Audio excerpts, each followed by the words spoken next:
Okay, so tonight we're going to be talking about handling other people's anger. It's a tremendous test of character not to retaliate when someone is angry with you. The following suggestions may help. Number one, you'll see why this is so appropriate. Acknowledge their feelings even if you do not agree with their views. You have a right to be upset. You have a point. Everybody always does have a point. I'd probably feel the same way if I was in your shoes. Empathize. Beneath anger, you'll often find fear, frustration, and feelings of inadequacy, helplessness, or despair. Say, I'm sorry that you're in such pain. I hear you, I feel badly that you're upset. So instead of getting hooked into the anger, you validate the feeling, and then you say things like, you have a right to be upset, I see you have a point, I'm sorry you're in so much pain. You rather validate the person's feelings. What we tend to do is get angry back or argue or so on. So that's why your example fits in exactly. So first you acknowledge their feelings. Secondly, you agree. You're right, I was careless, I'll try harder. So if they have an accusation, always find something you can agree with, where you might go, okay, I can see your point, or you're right, I was careless. And this is a big one. Often people will go, I'm sorry that you're upset. But if you're at the receiving end of that, it doesn't really feel like an apology, because it's saying, I'm sorry you're upset. But when you actually say, I was careless, or I'm sorry that I did that thing, then a person feels you are actually apologizing. The third thing is to apologize if you did something wrong. If you can see clearly what it is, I'm really sorry. And it's a very good thing to apologize. So sometimes we can't actually see it, and that's when you go, I'm sorry that I did say that, but you might not always exactly know why it upset them, but sometimes you really do know, and then you can say, I really apologize for what I did. The fourth thing is to delay and or divert. Give me time to think about this. Or I'm taking this issue very seriously and give you an answer this evening. I find this is an amazing tool. When someone's really, really angry and you're not quite ready to validate or to accept or to apologize, but instead of arguing, you go, I've heard what you've said, I'll take it on board, I'm going to think about it, I'll get back to you by tomorrow. And that works really, really well to calm the other person, but it also gives you space to think about it and not to respond impulsively. Walk away. It says in Mishlei, he who walks with fools suffers harm. He who walks with wise men will become wise. If the person is being irrational and it would be useless or possibly harmful for you to do or say anything, it may be best to leave. So you have to be careful how you do it, because sometimes if you leave, people feel you're not listening to them. But if you can find a way of leaving, it's about not engaging. So sometimes you just say, give me time, I'll get back to you. Sometimes you might actually, when things are heating up, you might find a reason that you can actually go. The big thing is not to respond to the anger, not to get hooked in. Be assertive. So of course these are mix and match. I will only talk to you if you can speak to me respectfully. Or I will not respond to threats and intimidation. Or I cannot give you what you want. So sometimes when someone's angry, the appropriate thing is to apologize. But if someone is being very disrespectful, then again, rather than getting into the argument, yes, no, I did or I didn't, you're saying something like, I'll not respond to your threats. We'll talk about this, but I'm not engaging. So again, you're not responding tit for tat. You're behaving in a different way. Get the person to state his insecure thoughts. So let's say someone's very angry. This is obviously so often easier if it's someone in your family and they're very angry about something. You go, what are your worst fears of what will happen if this continues? If the person has high-level insecure thoughts, help him to recognize whether or not they're realistic. So let's say, for example, I've heard this example that you have somebody, a husband who comes home. I'll be very old-fashioned. He comes home and there isn't a hot dinner and he's yelling about it. So you can always say, I had a busy day and you think it's easy for me to be at home with the kids, or all the kind of things that people argue. Or you could say, I'm sorry that I didn't make dinner. Or you might go, what are your worst fears if you come home and there's no dinner? Because often it's going to start with dinner and then you're not going to do this. And so you might actually go, I can see you're really agitated. Why is it bothering you so much? So that's a very good way where you can also validate by asking those questions. Do you think your questions are your requests are reasonable and average? So if someone's very angry and demanding you make dinner or something, you might actually go, look, I've heard what you've said, but do you think that what you're asking of me is reasonable and average? Or do you think that I'm exceptional in any way? In other words, are you saying that I'm an exception to the rule and I'm not doing a job? Do you think your fears are realistic? So with someone that you're safe with, you might go down this path of trying to understand or help them understand why they keep getting so angry about that. Get the person to focus on solutions rather than feelings. I know you're upset. Now let's think of what we can do about this problem.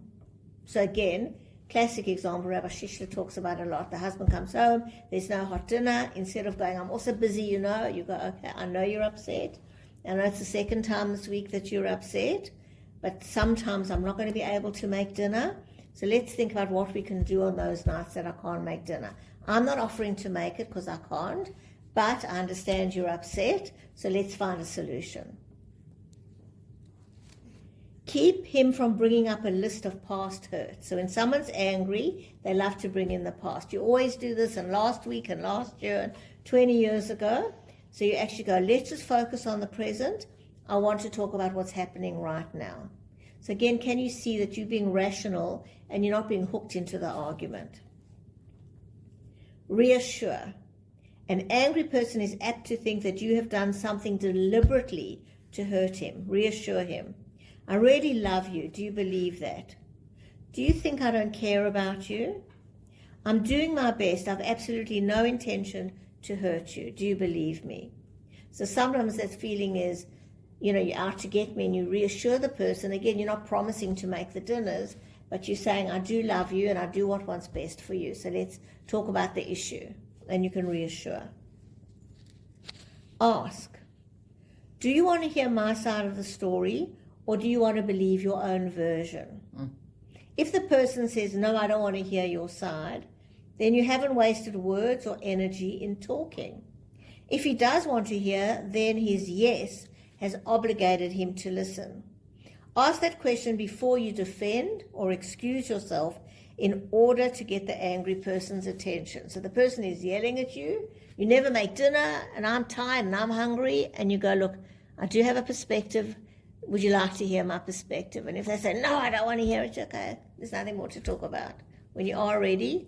But if they do want to hear it, then they've obligated themselves. Say, well, let me explain. I had 3 loads of washing. Our child was sick. I had a job commitment. And then by asking that question, you've set the framework for them to listen. Sign a contract. Put into writing your decisions about certain highly charged matters, such as household chores, how much to spend on clothing, visit to relatives, how to divide the budget. So when there's an ongoing fight, people often forget what was discussed, what new plans were made. And so you might have a little bit of a resolution, and then the same argument comes up again. So let's say it's about spending. I see this a lot. So you might actually go, well, let's write it down. You keep saying I'm spending too much. You gave me this budget. Let's have a look at what actually I did spend. And now we've written down what the mutual commitment is. So then the next time he comes, I'm saying he, but it could be either way, obviously he comes and says, you overspent, you sit down and you go, remember what we wrote down? Let's have a look at that. So that's a very calming thing to write things down, because we all have filters. We forget what was agreed, and when we're upset, we see everything in a negative way. Use compromise, arbitration, and rewards as alternatives. Let's have the phone off the hook for 1 hour each evening. Let's put a certain amount of money in a cup. We'll use it for a special treat. Each time someone gets angry, we'll take a certain amount out. So that works really well. Why are you laughing? Because who's got cash? Of it. hang up the phone and put your money in the cup. Money in a cup these days. I know. Yeah, who's got money anyway? And who hangs up their Yeah. phone? But who's got cash? Sorry, it was just... So it's a very common one actually, where I often have couples. It's normally the wife that's complaining that her husband's not present, he's on the phone all the time. So instead of arguing all the time, if he was sitting here, this would be his technique. And often I'll get them in sessions. He'll go, okay, when I come home and when we sit down for dinner, I'll put my phone away. So you come up with a solution that the person will be happy with. This other one is if you're wanting to improve, it's an Emmet thing where you both would agree that we're going to put a certain amount of money that's going to build up towards a holiday or a special treat. And then if one of us gets angry, we'd have to take that amount out, which means the treat's going to take longer to get there. It's a behavioural technique. Cool. Yeah, And the job at the end of the term. that's right. Easy day. Yeah. But you've got to have people to agree to it. Not everyone will agree to doing it. Get the person to focus on priorities. Is what you're doing now good or bad for our relationship? Is this going to bring shalom bayis? I have to share with you a story, because we're in a building and I've been there since 2002, and there's 6 flats and 2 shops, and we've never had an issue. Everybody, whenever something has to get fixed, it works very easily. And I'm the club secretary because I'm the longest there, but also I'm the one that answers emails. All the others don't see the emails and they send quotes, and no one. That's all I do. I don't make decisions, or everyone would like to think I do, but I don't. But anyway, so we had this guy. He's also been there a very long time, and he's lived overseas for a lot of the time, and he's an Arab. I don't know if he's Christian or Muslim, but after the war, I felt there was a tension, and I don't know if it was related or not. But October the 7th happened, and then we had to get our intercoms fixed, and he owns a shop, and he refused to pay for the intercom. He said, I don't use it, the shops don't have intercoms, and I'm not paying for it. So the strata agents explained to him, if you live in a building and you're on the ground floor, and the lift needs repairs, even though you don't use the lift, you contribute to the payment. Anyway, he absolutely refused, and it was going on for months. And then a few other things happened. He then decided he got a new tenant, and I get there one day and they're painting the outside of the building white. And it's common property, you're not allowed to do that. Anyway, we had this meet. So I spoke to the 2 other directors, who are not Jewish, they're lovely people, and I said to them each, look, I don't want it, because he'd made a comment to me about, you run the building, you could let me off the levies. So that was what made me think, is he going, the Jew runs the building? So I spoke to both of them and I said, look, I don't want to be involved in this anymore. You need to speak to him about it. So we have the strata meeting in February every year. And now it's like a year or more that he hasn't paid, and we haven't dealt with the paint.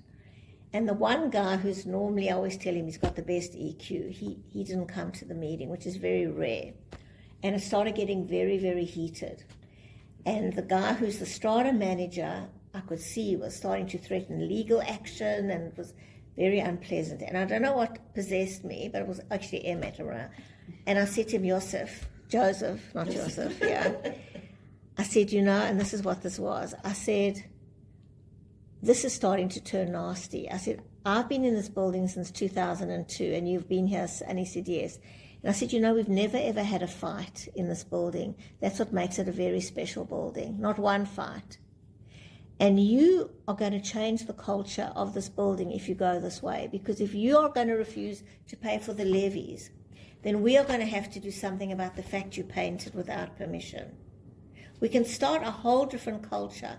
This is your choice, or we can continue working as a team, because until now we've always supported each other.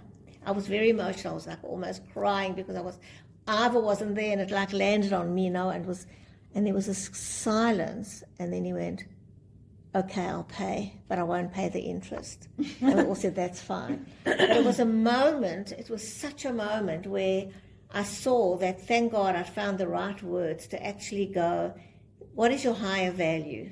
To pay the $2,000 or just change the culture, because then it's going to be tit for tat. Then we're going to get a lawyer, which we would never do, and then I'm going to have to talk, But it was finding that value where actually I just, what is your higher value? We've always worked well together. We've always supported each other. It's been a lovely, lovely building. So when I read that, I just remembered that. Like, suddenly, is this good or bad for the relationship? He got it, and he went, okay, I'll pay. Should we endorse you? Please. Yeah. She can endorse herself. It was huge. And then I called Ava after and said, why weren't you at the meeting? I ended up having to deal with it. But thank God it worked, because it was going to become very ugly. And it was an Gave him a example. compliment. I think so, but also it was a logical thing. Like, the truth is, we've had 20 years of not a single argument. Whatever's needed to be paid, everyone has paid. No one said it's mine is bigger or more or whatever. And obviously there was something in him that understood that.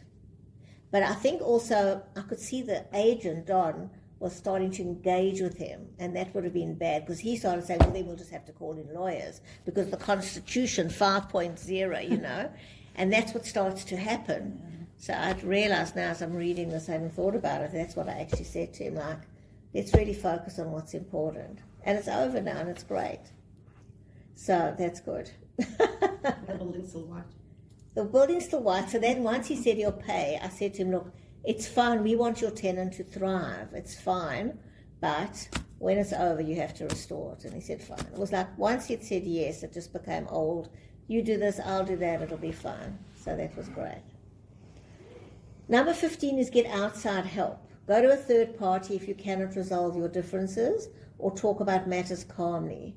And this is very important. Sometimes you need to go to a mediator or a counsellor, go to a financial counsellor, because when there's a third person in the room, you're able to discuss things that often you can't if things keep getting heated. And often it's that person that either can help you see something, or you just generally behave better when there's someone there. Not always. I have couples who have very bad fights in front of me, but generally people tend to behave a bit better. And you can put sort of procedures on how it's going to work and who talks when to make it safe for people to talk. Reverse roles to increase consciousness, awake compassion, and get people out of their narrow point of view. So this is a tool I don't love, because you have to be careful if you show it. 'Cause what she's saying is, you might say to someone, look, I want you to know what it feels like when you're on the phone at dinner time. But very often you'll do that in a sort of a venomous way. Well, it's a very hard thing to actually go, I just want to demonstrate what it feels like. So I don't love it as a technique. And I don't love it to do to other people, like some parents do it with their kids. And this is what your friend would feel like, because then the child feels persecuted, like the parents are actually siding with the friend. So it's not my favorite tool. I don't really recommend it, but it is one of hers. Think about preventative measures as well. During non-stressful times, hold family conferences to air out differences and make new rules and schedules. So this is the big thing. When you're angry, it's not the time to solutionize. When someone is angry, you want to de-escalate the anger. And when you're calm, it's the time to solutionize. So often in anger is when we're trying to solve and argue. So the main thing is that other person's getting angry, just de-escalate in all the ways you've discussed. And then in a calm time, you might then have a meeting. And you might actually go, look, we're fighting a lot about dinner times, or we're fighting a lot about this. Let's decide together what we can do differently in future, with the idea to preempt what's going to happen in the future. Remember what I'm saying. When a person is angry, it's not the time to be angry at him for his anger. It's not the time to moralize or philosophize. That makes the person feel misunderstood and invalidated. When you go, I think you're feeling angry because. Stay objective, avoid the impulse to hurt back, and you're likely to find that even the most temperamental people soon lose the joy of their temper when they find they can't pull you into their negativity. So what happens is, when someone is negative and you respond, you unwittingly are reinforcing the anger. It's behavioral psychology. You're giving it attention, and that actually reinforces it. So you don't want to do that. When you're objective and rational and you calm, it breaks that cycle. And then there's a hope that you can do something different. And in fact, sorry? an example of somebody being negative and not. So what you'll find is, let's say your husband does something annoying, and each time he does that annoying thing, you yell. You actually are reinforcing that behavior. It's like when a child does something and you yell. Whereas if you ignore it or deal with it at a different time, you're not reinforcing it. So sometimes people also get reinforced because often people are oppositional. So they will do it, even though it's not a conscious thing oppositionally. But negative reinforcement, you can see it more with kids, but it works with husbands and everybody as well. That if a child is misbehaving and you're yelling at them, they're actually going to keep that behavior going because they've got your full attention. Whereas when you ignore it and then deal with it afterwards, you're not reinforcing that behavior. So that's very important.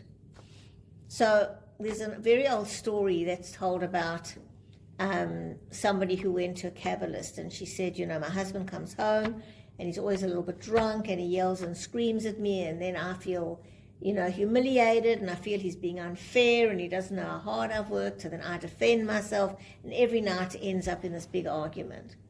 So the Kabbalist takes some water and he makes some brachas over the water and he puts it in a bottle, and he says, what I want you to do is when your husband comes home, I want you to take a sip of water, keep it in your mouth, and when he falls asleep, then you can swallow the water. It's very mystical water.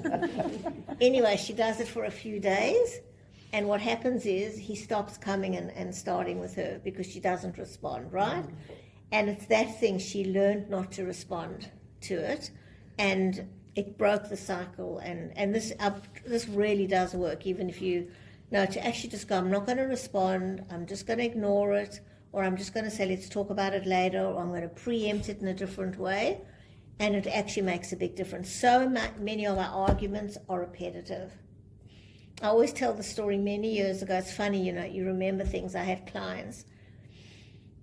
We just moved to, so I've probably been married about 15 years. And there was a couple that had been married 40 years. You might have heard me tell the story because it's a classic. And they used to fight about the way they drove. And so they're sitting in the session, and he says, I don't like it when I'm driving, you always yell at me. And she said, yes, because we're driving along, and if there's a bit of a gap and someone wants to come in, you accelerate. And why can't you just let them in? And then he used to put a glass of water on the dashboard when she parked to show her how jerky her parking was. And I remember sitting there going, I hope when I've been married 40 years, we're still not arguing about the same thing. Well, we are. But you look at it and you go, surely by now you're not still arguing about it, but you do, because you're in this habit. So you want to break the habit.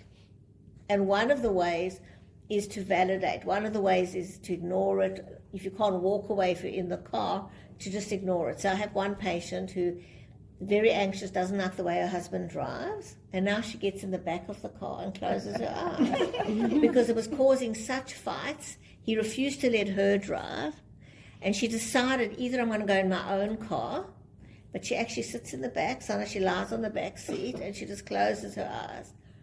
And that's the equivalent of walking away. She just couldn't bear the huge fights. He felt offended, and when we get into those kind of fights all the time. So you need to find ways to break the cycle. And if you can go through validation, you realize that person's angry, you can say, look, I can see you're upset by it. That's why I like the dinner example. I know you'd love me to make dinner every night. I know you'd love me to do that. I understand that's your need. I can see why you'd like that. I'm so sorry that I can't do that for you. So you're validating that, but you're not. People go, I don't want to compromise myself. What about what I want? So that's the point. You're not saying I'm going to give you what you want, but you're saying, I know you would love to come home to steak and 3 colored vegetables every night. And I know that. I know that's how you grew up and that you would really, really love that. And I feel for you because you would love that, but I can't do it for you. I'm sorry. But can we talk about maybe something else we can do? So that validation, generally, it brings down the anger.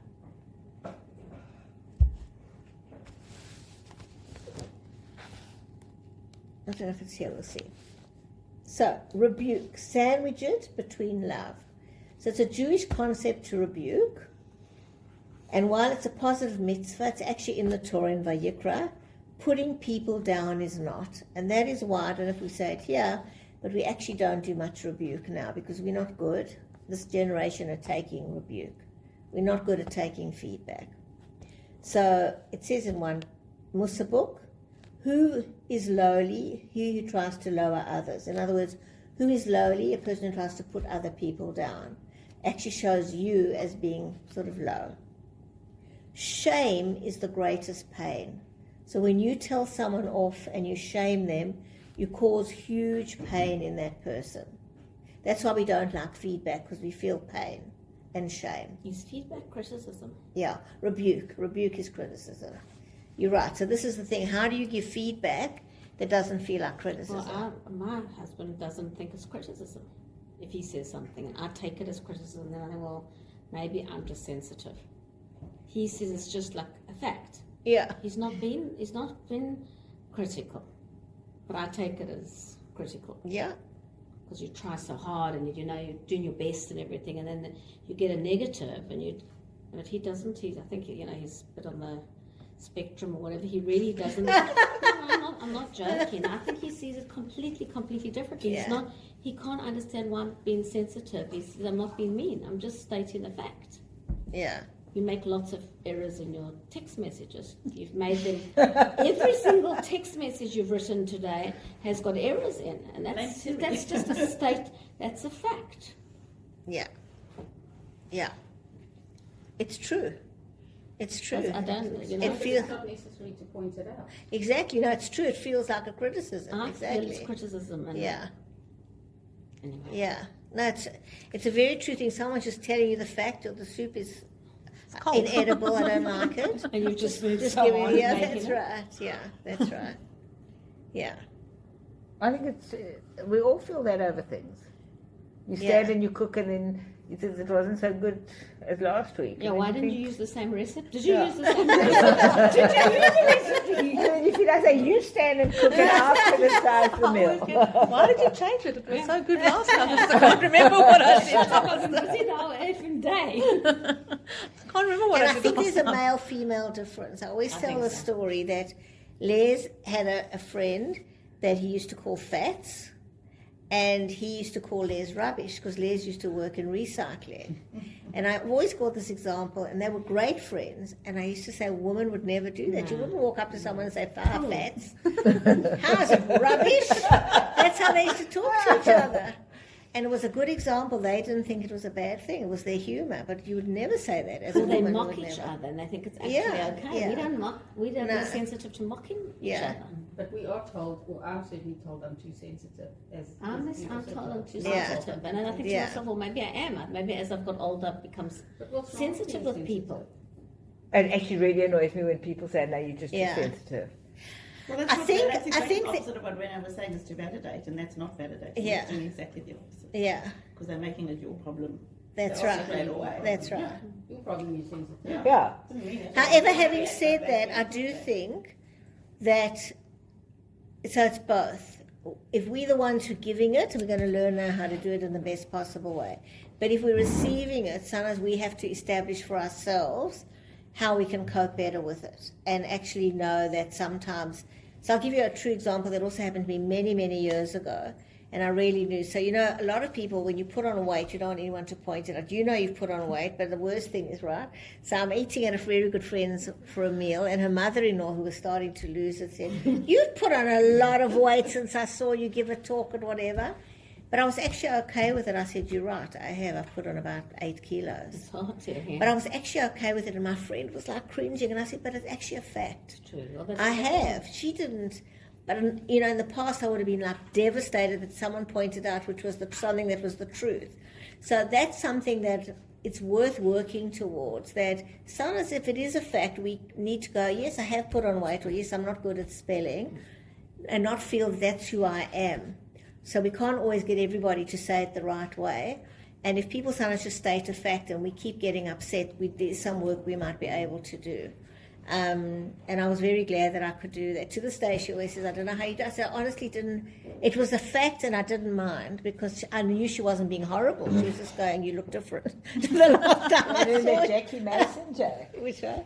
How come when like a woman puts on 8 kilograms, they think no one notices, but they lose 250 grams and you don't say anything? That's right. It's so true. Yeah. So he who would have kept the members of his household, his fellow citizens, or the whole world back from sinning and refrained from doing so is held responsible for their guilt. And even if his own life is exemplary and blameless, he gets judged and punished, first of all, if he's kept to himself and has not done everything to improve his fellow men. So this is Musa. It's not the Hasidic approach today, but basically what it's saying is if you see somebody doing something wrong, that's what rebuke is for. It's around sin. It's not about weight or text or the soup. If you see somebody about to sin, you actually have a moral obligation to stop them. So if you see someone about to commit a murder, you have to rebuke them and tell them, no, you can't, it's wrong. Or adultery or other things that people are doing. This is what it's referring to. When people are sinning, or if you're sitting with people and they're talking Lashon Hora, you might actually have to say, you know what, we shouldn't be doing this. That's what rebuke is for. It's to stop someone from sinning.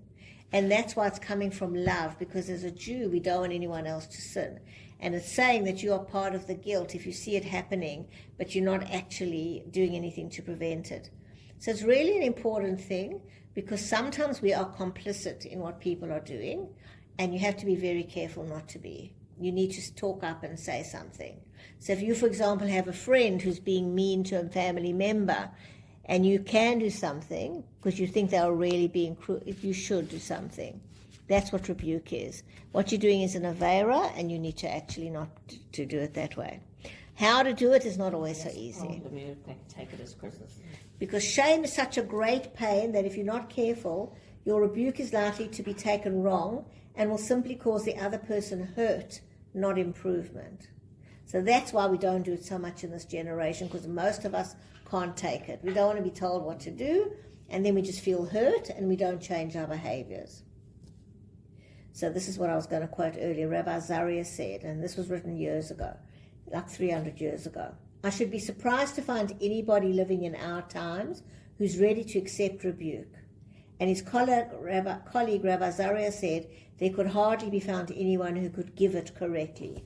So actually it's even more than 300 years ago. This is the time of the Achronim, where the one is saying no one is able to accept rebuke, and the other one is saying no one knows how to give it. So it's a very hard mitzvah to keep, rebuking others. But there is going to embark on an affair. Let's use a very obvious one. You might actually have to say you shouldn't do that. It's not good for your soul. It's an avera. Don't do that. Because often, there's something so major that's going to happen that you do need to actually, or you shouldn't cut that member out of your family, or you shouldn't, whatever it is. If it's a big thing, often think about, is there anything you can do? I should have done it to the gowns. On Coldplay. Before. So it's for prevention. That's for prevention as opposed to criticizing. It's to stop someone from doing something wrong. That's right. Yeah. And it's halakhically wrong. Yeah. And so that's where, as our families, to do it with our husbands and our children, that's important to rebuke. So I often watch parents. I have one client who her son, it's years ago now, he built a website and they were scamming people. These are wealthy Mariah boys. And he was scamming people. And to her credit, she called the other mothers, and they all said, no, it's nothing. Mm. And she took a stand. And she said, if you don't shut it down, I'm calling the police. And the other mothers didn't speak to her, but she said to her son, I'm not allowing you to scam people. And she took an absolute stand against it. But whereas the other mothers go, oh, it doesn't matter, and they're just kids. Those are opportunities where it's really clearly immoral.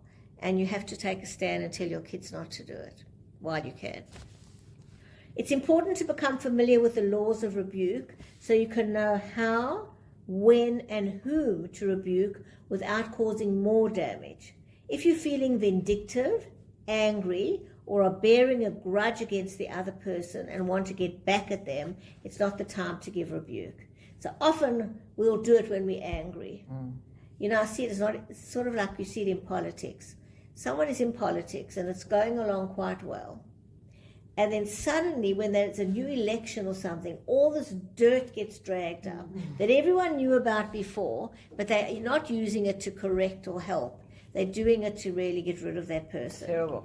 So the same thing, if you want to do it to just hurt somebody, then that's not the time. Rebuke's got to come from a place where I don't want you to sin and mess up your soul. If you do that, it's not good for you. I'm doing it. I have no investment in it myself, but purely out of love for you. So share your feelings first with I messages. I feel hurt, misunderstood and rejected, and avoid the you messages, you the source of my pain. So now they're talking about rebuke in the relationship. Someone has done something to you. We teach this now, it's common knowledge. Instead of saying, you make me upset, you say, I feel upset when you exclude me from whatever. Only after you've established a relationship of respect, or at least compassion for the other person, can you rebuke without having the secret desire to hurt and thereby feel superior. If you look carefully at the sequence in the Torah, you'll see how essential it is to sandwich rebuke between love, and even then only after ridding your heart of any hatred. So if you do want to rebuke a friend for something they've done to you or a family member, first you've got to, so these are all actual mitzvahs in the Torah. They're not commentaries, they're in Vayikra. Number 1, thou shalt not hate thy brother in thine heart. So that's actually a mitzvah in the Torah. You shouldn't carry hate in your heart. Number 2, they shall rebuke thy neighbor, but not incur sin in so doing. In other words, not hurt that person, right? Thou shalt not take vengeance or bear a grudge. Thou shalt love thy neighbor as yourself. So all those mitzvahs have to be taken into account, that when you sit down with that person, it's purely for their good that you're doing it. In other words, not hurting someone takes precedence over rebuke. Because if you rebuke someone and hurt his feelings in so doing, you're likely to make the problem worse. On the other hand, if you approach the person correctly, with sincere love in your heart, like a doctor who has to perform a life-saving operation or administer a painful drug, then the hurt will be minor in comparison to the appreciation he feels at the opportunity to improve himself. So when you go with the right intentions, the other person will pick that up, and their feeling of your goodwill will override the feelings of hurt. It is not something to be thrown at someone in a fit of anger. So it says in Mishlei, do not reprove a scorner lest he hate you. Reprove a wise man and he will love you. So if you talk about a scorner, if somebody does not believe, they say, I'm an atheist. If you tell them you shouldn't be doing that, they're just going to hate you because they don't believe what in the Torah anyway and what you say. But a person who wants to grow in Torah, who's a wise person, they will love you for pointing it out. So an example I want to give you, it just came to mind, is, I don't do it so much now, but when I lived in Johannesburg, we used to have these shiurs, these halachic shiurim. And the group that I hung out with, we were all very pedantic by Shabbos halachas. And believe me, they can be very sort of pedantic, like minutiae. So you'd sit down and we have a lot of fun ones as well. So there's like, for example, a debate. If you have a cereal box on Shabbos, are you able to open the box? And we'd be sitting around, there will be like 6 girls, and we'd be going, can we open the box or can't we open the box? So if we saw someone opening a box and we had been taught it was wrong, and we would say, you're not allowed to open the box on Shabbos, the wise person would go, thank you for telling me, because I'm trying to keep Shabbos properly. But the scorner would go, how dare you tell me I can't open the box, right? So that's the other thing, is the person going to be receptive to what you're saying or you're not. And you can often see that when you're with people who genuinely are strict in their halachas, they're quite happy for you to tell them anything. You shouldn't be doing that, or be careful with that. But people who are not so strict, they feel offended. You're telling me how to keep kosher, or you're telling me how to keep Shabbos. So that's a good example of being very careful about who you say what to, and who will respect or appreciate what you're saying.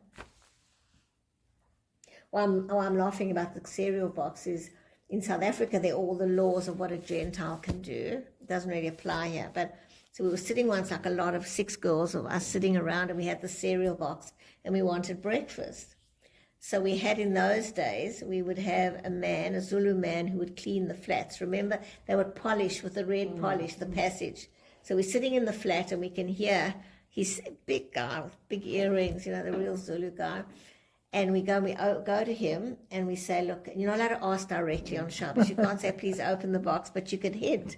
So one of us goes, and we go, we don't know how to open the box. And then if they pick up the hint, they open the box. So he opens the box, and he looks, and he goes, how? It's so easy. Like, you idiots, like, what was so difficult? We have lots of those stories where, through hinting on Shabbos, you know. But anyway, so you see that often. People who want to hear will want to grow, and people who don't, they won't accept the rebuke. Do what you can to correct others. Use a pleasant, soft voice. Train yourself to speak in a low tone to minimize the hurt you may cause with your words. And make sure to have both halves of the sandwich, to start and finish with words of encouragement and love. It often takes courage to rebuke. Think of it as a manifestation of your love. So the sandwich method, a lot of people see through it, so I don't love it. So when you sit down and go, you know, I really, really can see a teacher that you're working very hard to improve, then the child's waiting to hear what the rebuke is. But that's what they use it. They call it the sandwich technique. Yeah. You have to say something negative to a child. You've got to encase it into positive. That's right, yeah. But often the kids can see that it's coming. My husband does that with me too. Don't you? You've You're been really so good at doing this, you know how excellent you are. But. You know, I love you so much, but yeah, what do you want from me then? So the but, we say, is the word that disclaims it. So they say you should rather use and, find a way of saying, so you look lovely, but... I don't like your dress. That's right. You look lovely, and you look better in a different dress. My sister says it to me all the time. What? She says, you look very nice, but it's a Francis dress. That might be a compliment. Ask her what she means from it. She wouldn't wear it. I thought, that's not because it's mine, not yours. Now, whomever Hashem loves, he reproves, like a father who delights in his son. So there's this concept that when Hashem is sending you issues, it's because he's correcting your behavior. It's a way of making you wake up and realize that you need to change and grow. And that's what we do here. How can I grow out of the situation? So we look at difficulties as an opportunity to grow. And we say that if Hashem stops sending you issues, that's when you should start worrying. Because it's like a parent who says, I wipe my hands of you to their child, I don't care anymore what you do. But if you're a loving parent, you're noticing, don't eat with your mouth full, wash your hands, answer my text, do your homework. We're busy correcting them because we love them. We're not correcting the child down the street because they're not our child. So that's what it's saying here. Hashem sends you these issues because he's intimately involved in our lives, and he wants us to eat with our mouth closed and do our homework and whatever that means. Children are especially vulnerable to rejection. Make sure your voice conveys real concern. If you're harsh, children might try face-saving tactics such as denial or counterattack. So that's a very big thing. When you're harsh with kids, they start lying or defending themselves. So, or if you interrogate, did you steal the cookie from the cookie jar? Most often the kid will lie and say, no, I didn't, or it wasn't me. But if you say something like, I know that you took it out and I'm not upset, because it's a very easy thing to be tempted by the chocolate chip cookies, but it's not a good thing to do. So let's talk about next time what you can do. They're more likely to hear what you have to say. Rebuke is a powerful weapon. Like fire, it can heal or destroy. Use it sparingly, or you will cause others to lose trust in you and in themselves. Make sure you're accepting of the other person, even though you disapprove of his behavior. So you want to separate the behavior from the person. If a person knows that they're respected by you, but you're just talking about the soup, they will hear that. But if you feel as a whole you're always being criticized, or then the soup is just one more thing about you that they're not respecting. Don't use it when some other tactic will be more effective, such as positive reinforcement. So in our generation, rebuke you should use rarely. You should aim for positive reinforcement. You should think about a way, and I say, limit it to something that's really halachic, that you feel you could say in a way that it's for the person's good. But all the other things, it's generally better to leave it because we can't take rebuke very well. There's a famous story about, I can't remember which rabbi it was, but he had a shamus, he used to do everything for him, and he had a whole group of students one day, and he sent his shamus and he said, go to the marketplace, and I want you to buy me the most beneficial food you can find. And he came back with a tongue, a cow's tongue. And then he said, now I want you to go to the marketplace, and I want you to get the most destructive food you can buy. And he came back with a tongue. And he said, because in the power of the tongue is life or death. The same tongue can bring someone to life or can destroy someone. So overall, Emet helps us be less angry. When we're more rational and less angry, these kind of things are easier to do. But to know if you want to do it, not to do it when you're angry. And overall, we know that not responding to anger with anger is a mitzvah. So it says when someone insults you, to not respond to an insult with an insult is equivalent to 70 fasts.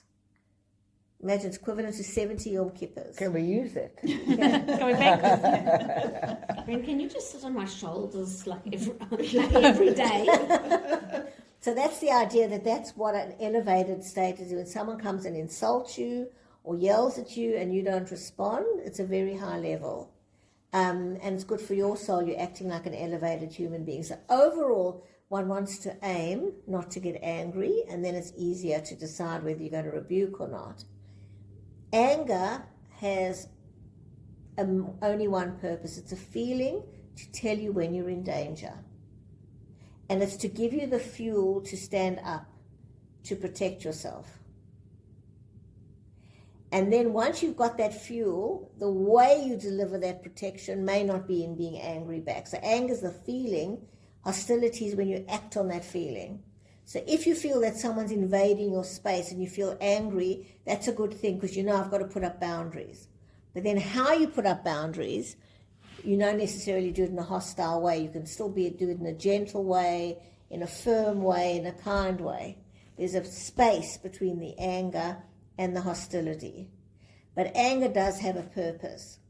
And it's why we can fight wars, because if we just lay back and went, it doesn't matter, you can treat me anyway, we're angry at the way we treated. And these are the times when anger's good, when we actually go, it's not okay to be treated badly. I saw today, I was just looking now, I saw the clickbait and see the whole thing, but because my son is in the arts, we were looking at how he was in Australia on Monday. They had a big article about how Chutney hasn't got any funding from the New South Wales Arts Council. And most of the funding, they don't mention any denominations, they just give names like Abdul Abdullah and Sinwa Abdul Abdullah and Abdullah. It's literally their names. Literally their names. I remember Abdul Abdullah because my kids had a tape called The Camel Who Wouldn't Drink Water, and the main character was Abdul Abdullah. So when I read that, we all just cracked up. We said it's a real name, right? And how it works is they have peer review. So the first year, Abdul Abdullah is on the committee giving a grant, and he gives Sinwa Abdullah $40,000. The following year, Sinwa Abdullah is on the committee, and he gives Abdul Abdullah $39,000. And it goes like this year after year. And the Jewish band has got nothing. So it's very... Even though they're highly recognized and got awards internationally. 3 global awards. So they say they one of the top band in they Australia fall into last year. the whatever criteria it But is. surely that counts for something. Yeah. I think. Not If to you're not Abdul. Jewish. Not to Abdul. He Not to doesn't Abdul care. Abdullah or Sinwa Abdullah. That's right. Terrible. And it's absolutely So shocking. the Australian took it up. So today I saw that one of the guys on Sky News, I can't think of his name for a second, Rowan Dean, was talking about how Deborah Conway Yes, I saw that. is supposed to be at the Camelot in August, and someone wrote in that they should cancel her because she's a Zionist. So he was angry, and that's when one has, it's not okay, and we've got to stand up. You've got to use that anger to mobilize a force that you might not have otherwise. It's funny because I was watching that Outsiders today, and he spoke about the podcast that I'm talking about. Oh, really? Yeah, really. And he said, simple, just blame Netanyahu for anti-Semitism everywhere, and if we just assassinate him, there won't be anti-Semitism. Yeah. That was as simple as it. And I thought that justified my anger. Yeah, yeah. So that's we every feeling Hashem has given us has a purpose. That's anger's purpose, but how we want to act on it.